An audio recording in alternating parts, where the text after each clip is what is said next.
goal of this video is to strengthen your understanding of lymphedema risk reduction practices.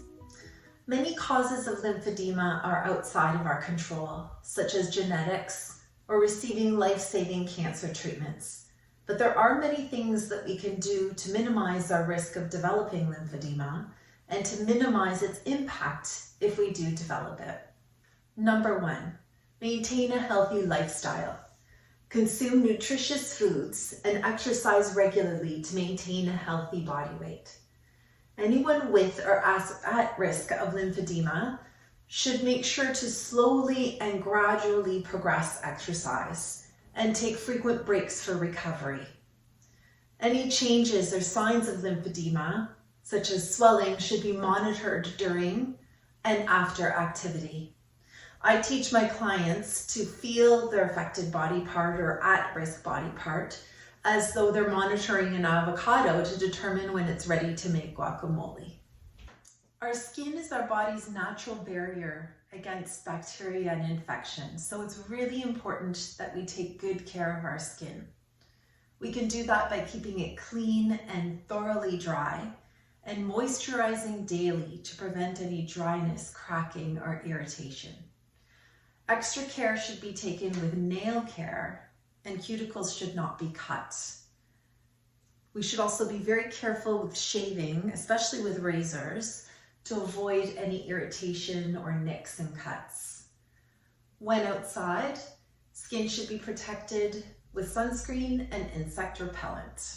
The National Lymphedema Network recommends that anyone at risk of lymphedema meet with a certified lymphedema therapist to review their specific risk factors.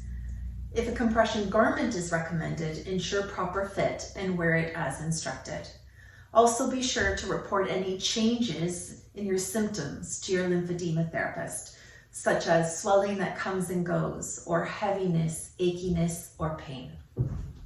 Know the signs of an infection, such as redness, heat, itchiness, swelling, particularly if these are accompanied by pain, by fever, and flu-like symptoms.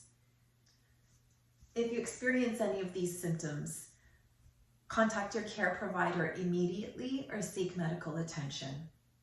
If you do cut yourself, make sure to wash and dry the area thoroughly.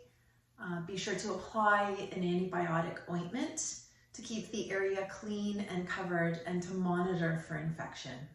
Do your best to avoid injury or puncture to the at-risk body part. Wear gloves while gardening or using harsh chemicals such as disinfectants.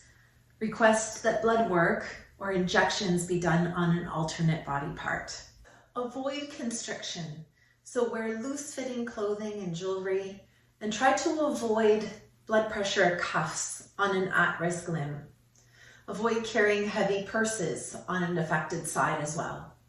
Avoid extremes of temperature. Avoid saunas or hot tubs for more than 15 minutes.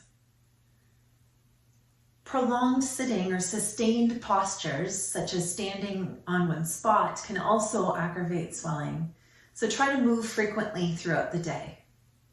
By watching this video, you have strengthened your understanding of lymphedema risk reduction practices.